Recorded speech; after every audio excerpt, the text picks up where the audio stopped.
So a few things before we get started. Obviously, you see that my child is here today. The reason Mr. Isley said that I used to teach here, and I technically still do teach here, I'm just taking a year off because I had a baby, and I wanted to be a mom first, right?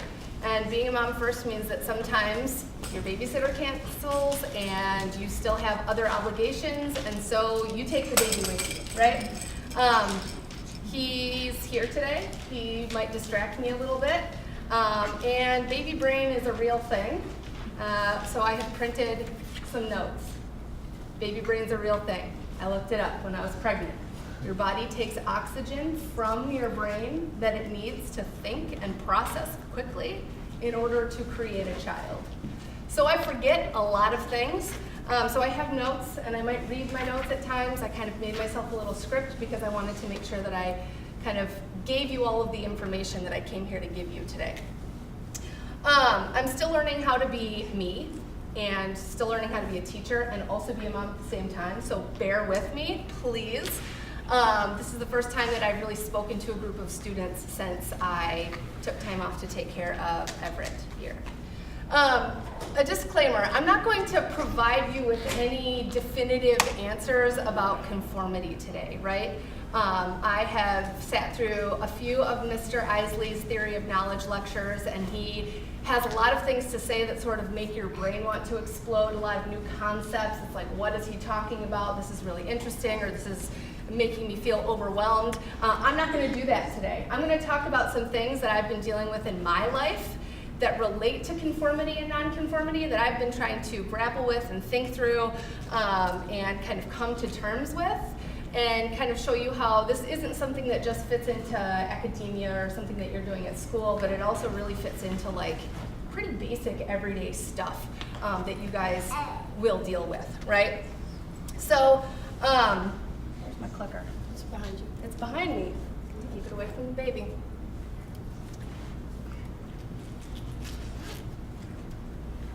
It's not working, Isley. What'd you do? Did you break it? I didn't do anything. Everett, what'd you do?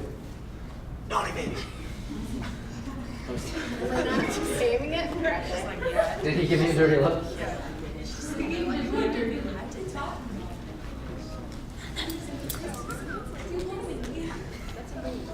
I think it's the computer that sucks. Okay. You Well, want- this is not, No, I think it shot way forward. it shot way forward. What about these? It's like almost halfway through. It's seizing up. Yeah, I think it actually advanced every time you hit it, but didn't show it. That's fine.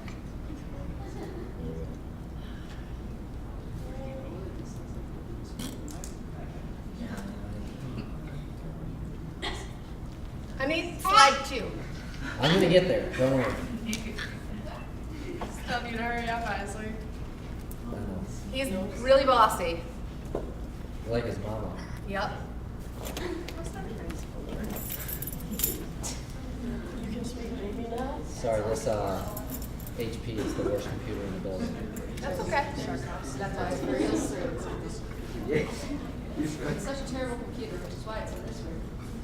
Yeah, I know. Lectures have it. We're, we need something reliable. Okay, well, he's trying to make this slide go full screen. So in the past, I've talked about protest movements, and I don't know if that's what Isley initially told you that I was going to be talking about today. But if that's what you were expecting, I did want to give you a very quick Cliff's Notes version of that so that I wasn't leaving you without that, right? So protest movements, they're really important for progress of society, right? We think about protest movements like the Civil Rights Movement. We think about women's suffrage, things like that. And there's a lot of conformity and nonconformity that happens within those movements, right? Initially, you see some nonconformity. People getting upset with the status quo. They feel like things are unfair. They see these injustices in society, and they're not willing to conform to the status quo, right? And so they start doing things like protesting, right? And they get followers. And those followers sometimes, even though they're like resisting the status quo in society, some of them are really conforming to the ideas of those initial sort of, people who are protesting. We think of people like Martin Luther King Jr., or Rosa Parks, or Elizabeth Cady Stanton, right? People see what they're doing and they're saying, hey, yeah, I kind of feel that way too. They conform a little bit. and then they join those protest movements, and then those movements become bigger, and that's how change happens in society. So that's the really brief Cliff Notes version of conformity and nonconformity as it relates to protest movements. You need a little bit of both. Are you stealing the show? You need a little bit of both in order to make change. Did you take my clicker forever? I will do it Okay. just in case. So this is what I'm going to talk about today. I'm talking about how getting married is not an accomplishment, all right? And how that relates to conformity and nonconformity. Can I have a clicker? Okay, so my wedding was arguably the happiest day of my life. I'm married, I got married a couple of years ago. It was arguably the happiest day of my life. Edit, since this child has been born, my wedding has bumped down on that list of happiest days of my life. But it's still a very, very happy memory that I have. I don't regret any of it. It was a lot of fun. Isley, Next one. next one. Here are some pictures. One of the happiest days of my life. Clearly, everyone's having a lovely time, right? I had a fairly traditional wedding. Wasn't in a church. It was at the reception location, but we did, we stood up in front of our guests and we said the vows, and then we had dinner and there was dancing and all of that. It was a pretty traditional wedding as far as that goes. Isley was invited, but he didn't show up because he's not a good friend. I know. Next. That was a pity invite. We barely knew each other. That went way forward again. No, it's No, right that there. went way forward again. There we go. Okay. Okay, go back. Okay, so getting married was one of the happiest days of my life. And I took a lot of time and a lot of care and a lot of money to get married, right? It wasn't a great accomplishment. It didn't require a lot of skill. What about these days? On the left here, this is a picture from me graduating from college with my bachelor's. And on the right, this was just a couple weeks ago when I graduated with my master's degree. Yay. Next. Or these days. These were important days too. This is on the left. I went to the Women's March, the first one in Washington, D.C. That was a big day for me. That was an important day for me, an emotional day for me. On the right, on the top is something that a student wrote for me when I was student teaching here at Clarkston. It was informal and it was funny, but that was a moment that I realized that I had connected with a group of kids who were initially strangers, and they were learning from me, right? We had developed this really important relationship that allowed me to teach them new things, and that was really cool for me. And then on the bottom, that was from orientation when I got hired here at Clarkston. Another really important day for me. It was a goal that I had after I did my student teaching here. I really wanted to be here full time. Hi. And when I got hired, it was really, really cool. Next. Or this day. This is the day my son was born. And it was insane. And some of you might be thinking, like, having a baby isn't an accomplishment, right? That's not an accomplishment. You don't really, work hard to do that. But I challenge any of you ladies to kind of reconsider that question after you have had a child. You've grown a whole ass human in your body for 9 months. That's an accomplishment, especially when you're working full time as well. All right? So when we look at getting married, right? We look at someone proposes to you, you're in love, and then you have a big party, versus all of these other things. How do we celebrate? Next. How do we celebrate all of these things, all of these milestones that we have, right? So, graduating from college. I'll tell you how I celebrated and how a lot of my friends who graduated with me celebrated. We went out to dinner with my family. For my bachelor's, we went to Buddy's Pizza. And for my master's, yes, yay Buddy's, delicious. And for my master's, we went to Vincetta Garage.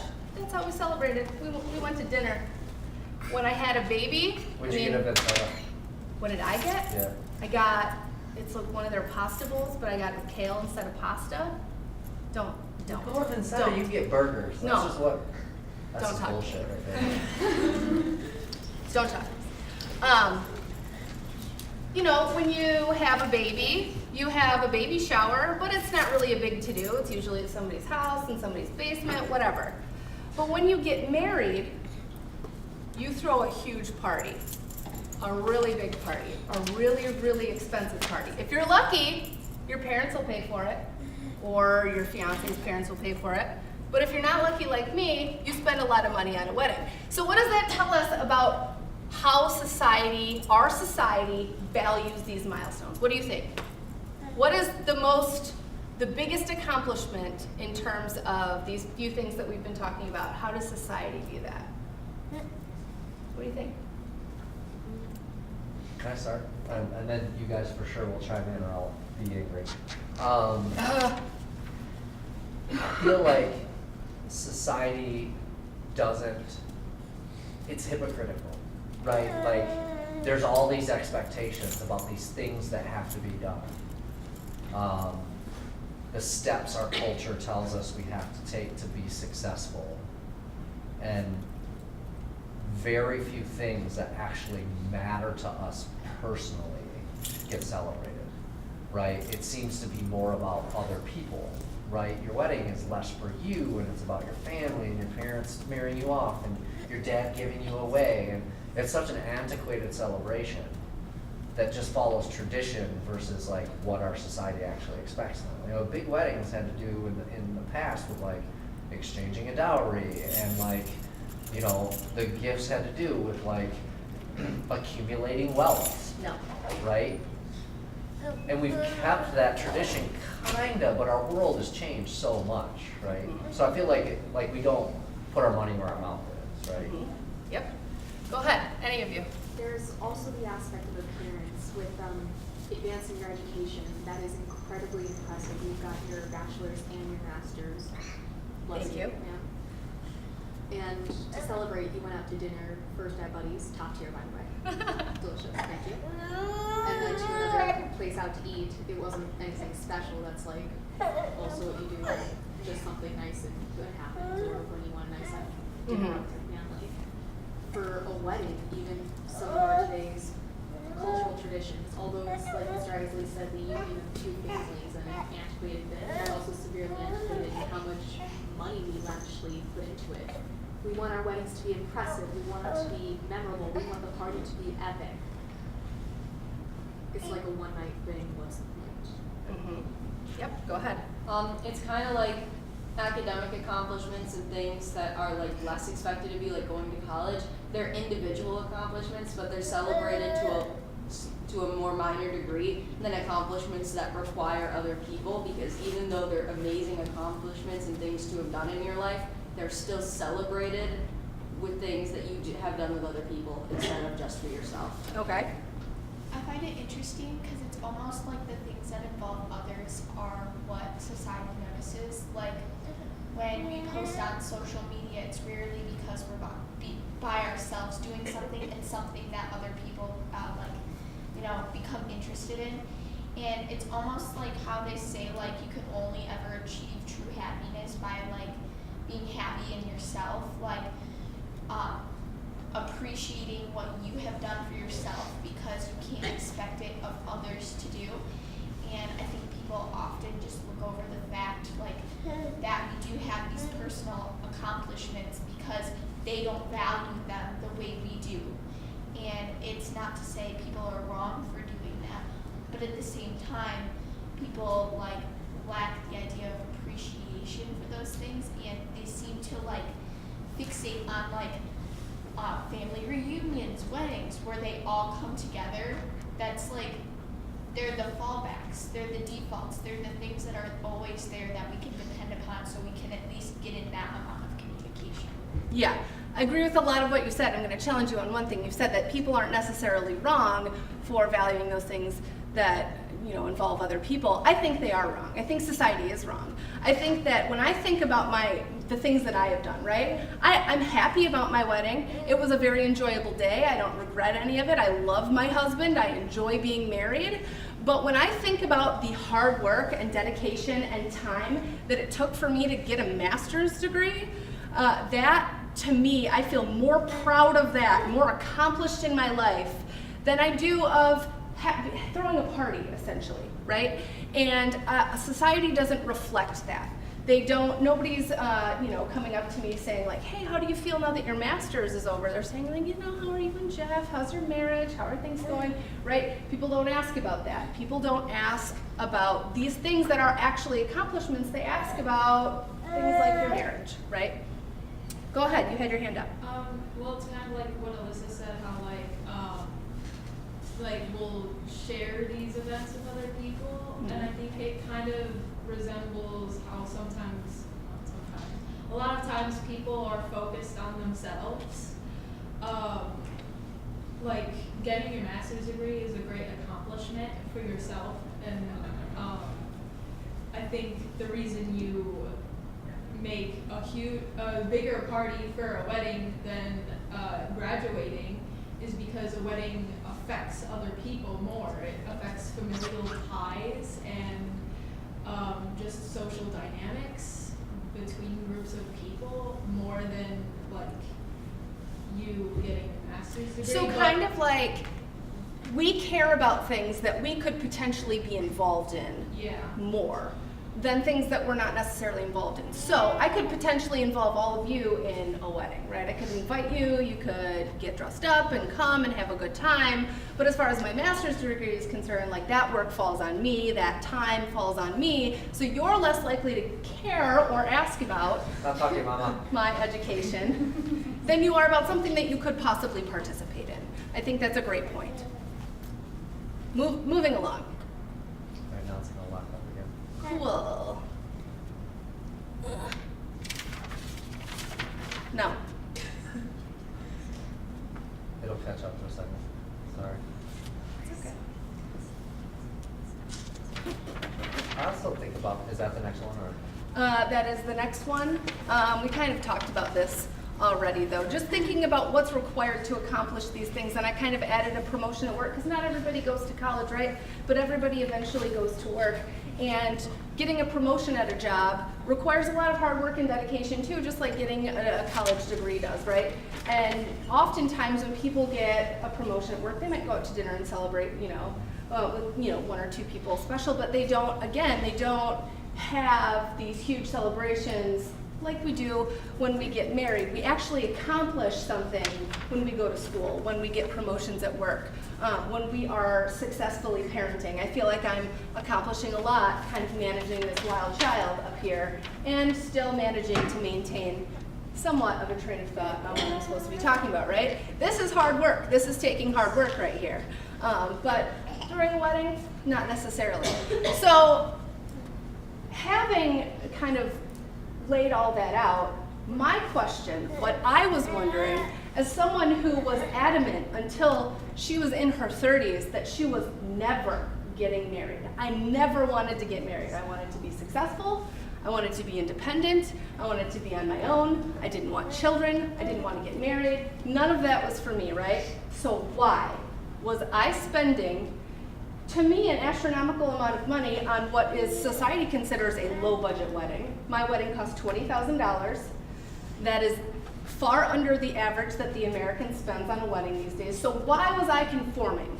Why was I, who was so independent and understood how ridiculous weddings are, why was I getting married? Why was I doing this? And I've been thinking about this a lot since I got married and had a child. So that's why I'm talking about this today, right? What made me conform? Go on.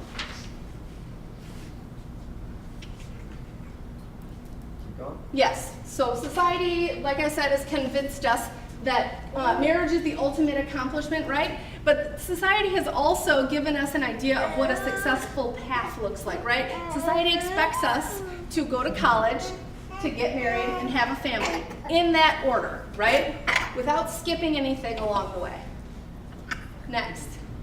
You guys want children? Totally. They just got totally grossed out. The cough? No, the drool. Oh, Which that's like, nothing. yeah, wait That till is you're elbow not deep in good. baby poop. Then you'll be. You want to sit? Next. I know, I'm right here. Okay, so why do we conform? I don't know the answer to this question. I don't know why we conform. Are you done? Next. Sorry. That's okay. So think about what society says about people who are in these situations. Just think about it, maybe chat with your neighbor or whatever. A couple that gets married soon after high school before college. You're 18, you just graduated from high school, you've been dating somebody for a couple of years, you get married. What does society say about those people? What does society say about a couple that has a baby before they get married? What does society say about a couple that gets married and does not ever have a baby? And what about a couple that has a baby and does not ever get married? What does society say about these people? Think about it, talk to your neighbors.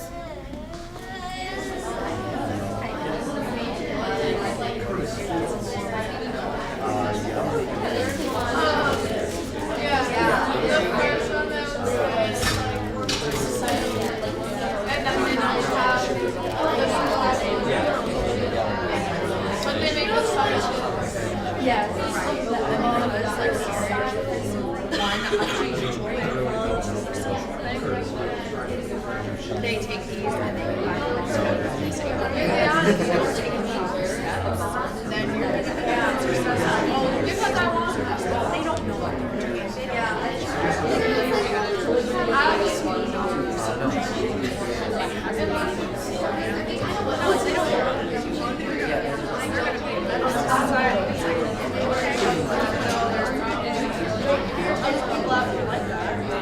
And a big white wedding is actually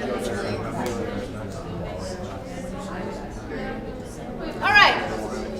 I want to hear what you guys had to say. What about a couple that gets married soon after high school before college? What does you think society says about those people? Go ahead.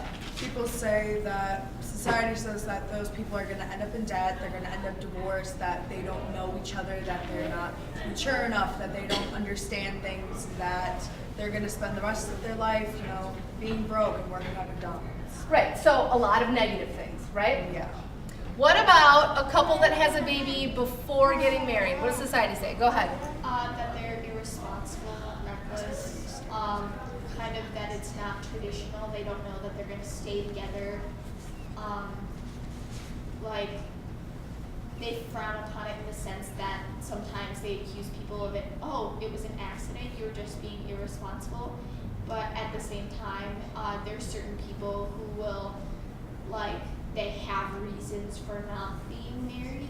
So I don't want to say it's all negative, but it's definitely heavier weight on that side. Okay, go ahead. So going off what Alyssa said is when you get married, people think that as a binding contract that you'll stay together versus if you're dating and you have a baby and you stay together forever, but then people who get married they get divorced still. So it used to be a binding thing where you can't leave each other. Now it isn't anymore. Okay. It's almost like people who aren't married are more responsible because if they don't end up together, they had no legal binding and they don't have any complication over who gets what. They just can decide amongst themselves, and it can be a bad thing at times, but at times it's nicer to have control because I know in at least Michigan, state favors mother, and sometimes mother isn't better than the father. It's true. Yeah. It's very true. What about a couple that gets married and does not have a baby? What does society say about them? Go ahead. Immediately, people will assume something's wrong with the marriage. Not necessarily that there's a medical problem, but are you two doing well? Is everything okay? You guys have been together for a while. How come no bond? Right. Anybody else for that one? Go ahead. They also kind of think, what's the point? Because there's no property between you that you share because it's furniture. Because if you get divorced, all there is furniture and a house and some cash. But it's if you're married and you have kids, then there's suddenly something to have property and disputes over. So it's why would you get married? You share nothing. Okay. And what about a couple that has a baby and does not ever get married? What does society say then? Go ahead. There's a lot of issues and questions about government. Hey, what if your kid gets sick and you can't use your insurance because you're not married, and so it's just buy off. They just get mad about government-related things, like, hey, what are you gonna do if the kid if X happens? And that just seems to be all the questions that come around with it. What else? What does society say about people who have babies and don't get married? What kind of example are you setting for your kids? Yep, they want to know what kind of example you're setting. They want to know if the kid was an accident, right? Because you weren't married first, so did you accidentally get pregnant? All of those things. Most of these things are negative. Next slide. Yes, ma'am. Uh-oh. There we go. What about, consider these two things. A woman who is in her 40s or 50s or whatever, she's unmarried and has no children. What does society say about that person? What kind of person is she? And then a man who is in his 40s, unmarried and has no children. Talk amongst yourselves.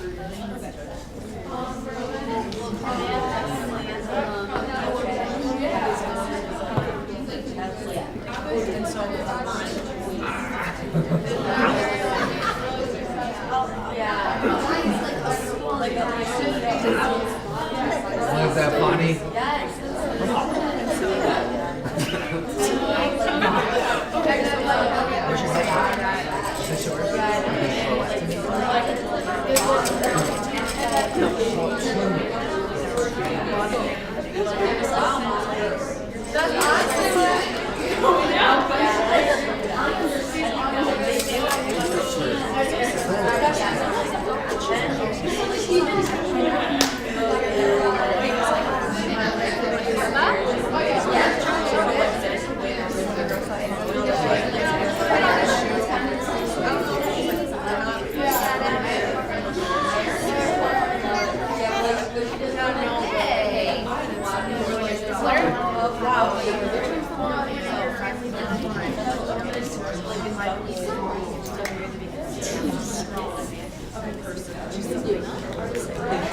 And then for the man, it's like, oh, he's a bachelor. Oh, he must be successful. All right, I want to hear what you have to say. What about the woman who's in her 40s? She's unmarried. She has no kids. She's successful. What do people say about her? Now, that even though gay people can get married, people still assume that you are gay or a lesbian if you are old and you're not married with children. Okay, what else? What do people say about an unmarried woman who's a little bit older, she's focused on her career? What do they say? Maybe too independent or not pretty enough to find a man for herself. Too independent, not pretty enough. Anything else? What do people say about the ladies? Hand up. My brain just fried, so. That's okay. I didn't hear the other responses. Did someone say like not likable or something like that? No, but that's definitely something not I hear likable. Go criticisms ahead. like that. Unsuccessful. Unsuccessful, okay. Because they're not married, even though in their professional life they might be completely successful. What about the man? Go ahead. He's a bachelor, he's focused on his career, he's successful, he's responsible. Right. And he is contributing to society. Okay. What else? He doesn't have time to be married, right? Things like that. All of those things contrast a lot with what society thinks about the females who are in the exact same position as the man, right? There must be something wrong with that woman, but that man must be very successful. He must not have time to focus on a marriage. Next slide. She's 30 and single, never been married. That's got to tell you something. That is what someone said to my now husband when I started dating him about me, right? There was something wrong with me because I was 30. I was single. I'd never been married. So what's wrong with me? What's wrong with her that she's 30 and she's still single and she's never been married and she doesn't have a family? Something's got to be wrong with her, right?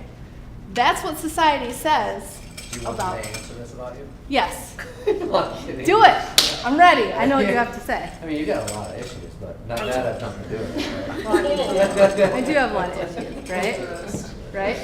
And we could get into that, and that's whatever, but it doesn't relate to conformity and non-conformity, right? This statement more accurately reflects what society says that makes us feel the need to conform to this idea of college, and then marriage, and then family, right? Next slide. Quit looking at my kid. Fine. Some food for thought, right?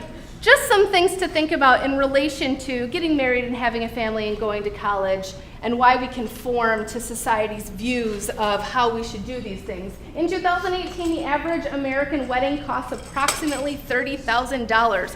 Those of you who are turning 16 and looking at getting a car, think about what you've been noticing about what kind of car you could get for 30 grand. A pretty damn nice brand spanking new car, right?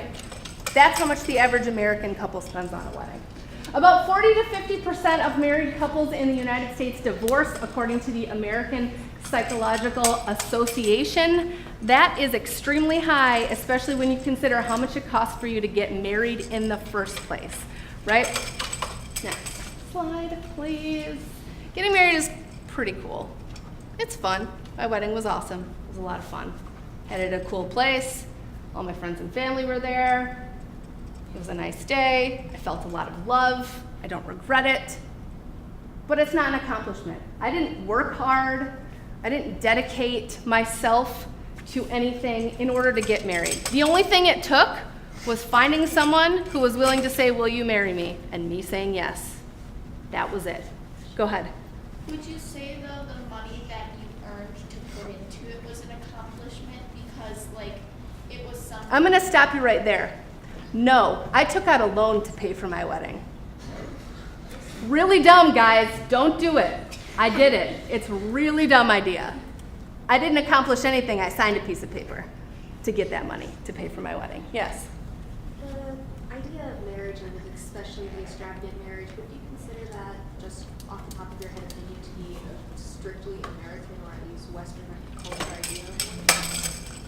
No, I don't think that it's necessarily a Western. It's done differently in other countries, and other countries have different customs and ways that they do things. But this sort of over-the-top extravagant marriage, you see it around the world, right? You see it I'm thinking about. It's pretty Eurocentric though. Like you don't see a ton of the like overtly over-the-top, put you in debt type of weddings in places like Africa or Asia. Or the Middle East. There are celebrations and cultural celebrations. I think that in places where they have an abundance of media and they have a lot of rich people to influence the media, you see it a lot more. And that's something to think about too. How is the media influencing us to conform to these societal norms? And I don't need to go anywhere near your personal takes on religion, but is there also the fact of sort of sanctity apply with it? With conforming or with marriage in general? I guess so. I think with conformity, I think yes and no. So I'm personally not a religious person, right? I don't go to church. I don't practice any sort of religion. A lot of my friends are kind of on the border, right? They were raised very religious. Their parents are religious. They don't necessarily feel a strong urge to be as religious as their upbringing. They want to get married, and they feel like they're getting a lot of pressure from their families to conform to the religious aspect of the wedding, right? So, for example, one of my close friends got married, and if it were completely up to her and she didn't feel any pressure from anywhere, she would have had a non-religious wedding. But because her parents are so religious and her parents are important to her, she had her marriage ceremony, wedding ceremony in a church, right? So I think that yes and no. It depends on your personal situation. Next. But it's not an accomplishment. Like I said, you don't have to do a whole lot of hard work. You don't have to do a whole lot of thinking to get married. There is one exception, and I haven't talked about it yet, and I'm not going to get into it a lot because right now I really, the thing that was bothering me that I wanted to grapple with was like, why am I doing this? Why am I digging myself into debt in order to do something that society says I should do that I've always said that I'm not going to do? I'm not going to buy into this stupid social norm. Why am I doing it? I don't feel like my marriage defines me. I didn't change my last name. People around here still know me as Hauser because I changed my last name after he was born and for him, not for my marriage, right? I kept Hauser, and I only changed it to Pickering because I had this baby and his last name is Pickering. I think that right? gets back to the government the red tape and the logistics you know, our cultural values go beyond like what we do on the weekends or how we celebrate stuff. It's infused in our government, right? Like it's easier for you to have his last name to fill out paperwork and to have insurance and to like enroll him in school and like then there's not questions asked and all that logistical stuff, you know? When like, I take him to the doctor's office and they ask me for my information and his information and then they give me a one eyebrow because my last name is different and are you really his mother? Right. How do I prove that he grew in my body for 9 months now that he's out? Right? So yes, it was very much related to that sort of thing, why I changed my last name. Sorry to keep interrupting. That's okay. With me personally, I definitely know how weird it is to have a single last name. If I were to have a proper name according to my family, it would be Torres Hernandez Tejeda. Instead of just Torres because we live in the U.S. My family has lived here in the U.S. and our names have always remained to a single one. Wow. So you get it. Go ahead. I understand it as well because my mom, with my biological father, like he's not in the picture. My mom has a different last name. The guy I call dad has a different last name. My stepmom, for a while, had a different last name, but when they got married, she took his name. But like going to the doctors and things, my dad and stepmom handle like my medical care. Mm-hmm. So when I go in, like they're always really confused, or they'll call me like Miss Shampoo, and that's not my last name. Right. And it's one of those things where like I'm okay having a different last name. I've accepted it. I've grown with it. It's like it's my name. You're used to it now.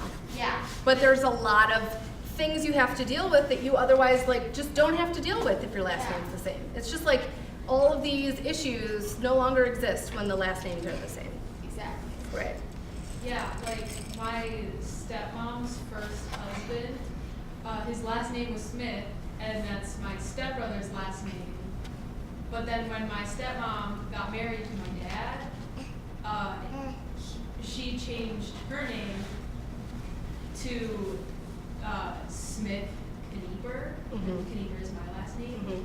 So that she wouldn't have to have that arched eyebrow opposing like whatever she's saying when she's signing paperwork for my stepbrother or whatever. Right. Exactly. So it is very related to all of this red tape that the government puts out for us. Go ahead. Yeah, I'm the only kid in my family who has Timmons Puzio as the last name, and all my brothers have Puzio. And so, like, I like feel defined that like I should have that Timmons be mentioned. Right, and it's a really weird thing how you feel something is that we think of as so simple as a last name can be so important in defining who we are, right? Hi. One thing I did want to mention, we got kind of a little bit sidetracked, and that's fine because all of this stuff that we're talking about is super relevant, right? One thing about marriage that I do feel like is an accomplishment, I'm talking about, for our conversation today, I'm talking about getting married. When we get married, when someone proposes and you plan this huge party, essentially, that's not an accomplishment. However, when you've been married for a very long time, even for not that long of a time, marriage is really hard work.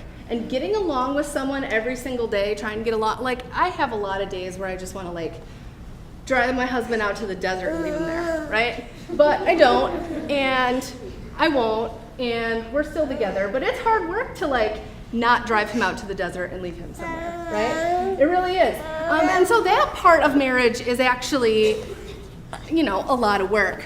But the wedding part, it's not a lot of work. And so I just want to make that clarification. But we conform anyway. And I think that it's time for society to kind of reevaluate what aspects, especially of women's lives, of everybody's lives, but especially of women's lives, that we put the most value on. And we shouldn't value getting married over really these really great accomplishments that take us a lot of hard work to accomplish, like getting college degrees, like getting promotions at work. I don't have any profound conclusion, guys. This is just what I've been thinking about a lot the last couple of years. I felt a need to grapple with this as someone who never wanted to conform to these societal norms, but ended up doing it anyway, and being conscious of doing it at the same time. And a final closing thought about children. As of 2015, American parents spend on average $250,000 on raising a child. I did that too, right? I looked at my $20,000 wedding and said, I'm going to add $250,000 more on top of that debt and have a baby, right? So I'm continuing to conform to these societal norms that are just putting me in debt, and I'm trying to figure out why I'm doing it. And that's it. Next slide. Oh, sorry. One more opportunity, even though he's here today. He wasn't supposed to be here today. Do you have any questions?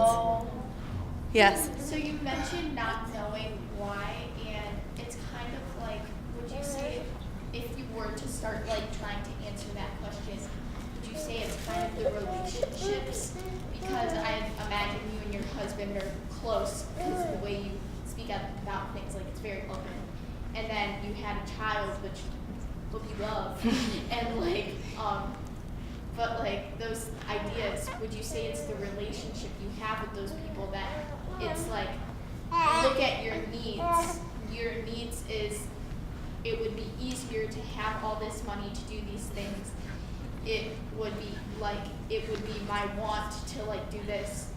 But if you were like, would you say the emotional relationship and like with these people make it so you want to do these things? Yes, absolutely. I feel like, I completely feel like once I met my husband, I was like, wow, this is what it feels like to meet the person that you want to be with forever. And I think that that definitely plays a role. But even then, I still resisted. I was like, we love each other. Why do we need a legal document to tell the world that we love each other? Why can't we just love each other and be together forever? But I did it anyway. You know what I mean? And then even when it came time to start thinking about children, and I think another thing too is like, I work in Clarkston, and Clarkston is a pretty conservative community, right? And there was a sense of, if I don't marry this guy and we have children, and then the parents of my students find out, what kind of a role model are they going to think I am for their children? So part of that played into it too, and that was definitely a conscious thought that I had going into it, was like, how is this going to affect my work life? How is it going to affect my professional life if, you know, the conservative parents in the town where I work have a negative view of me and my ability to teach English based on my, you know, marriage status or whatever. Other questions? That's such a weird thing to think about too, like how we make these decisions based on so many people that have so little consequence to your like real life. Right, and it's so widespread. Like for, you know, for parent-teacher conferences, I have tattoos and I cover up my tattoos because I don't want parents coming in thinking that I am less intelligent than I am based on something like a tattoo, right? Which it's not related to intelligence in any way, shape, or form, but it's just another thing. It's like, I don't want someone to judge me based on my personal choices in my professional life. Go ahead. Oh, this is just a question. Is that a tattoo on your left arm? Yes. Is that in reference to anything? It's just art from a band that I like. Other questions? You pipe down. I've had enough. He's got a full diaper. Do you see how full his diaper is right now? Man, child. I changed it when you guys walked in. Will you let me know? Maybe. Buddy, you want me to change your diaper? Want me to change your diaper? Aww. That's all I got for you guys. You can hang out. Any other questions, guys? No? Hi!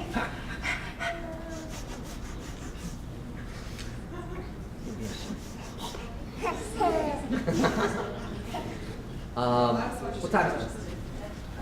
11:28. Got plenty of time. Yeah, go ahead. Okay, so like I feel like this is the first time I've ever heard from like a woman like these opinions on like how marriage like doesn't really make sense. Like I've mostly heard it from guys. Really? Yeah. So like why do you think I guess it would be more difficult for a guy to think this way? I think I don't necessarily, I think there's less societal pressure on guys to get married, right? Like, if a guy doesn't get married, there's not all of these negative opinions about him. They don't think something's wrong with the guy. They don't think that he's less successful because he's not married. I think that it's a lot easier, and society doesn't put as much pressure on guys to get married. I think the pressure, I mean, like, think about how inundated women are with like wedding stuff and marriage stuff all the time. Like, as soon as I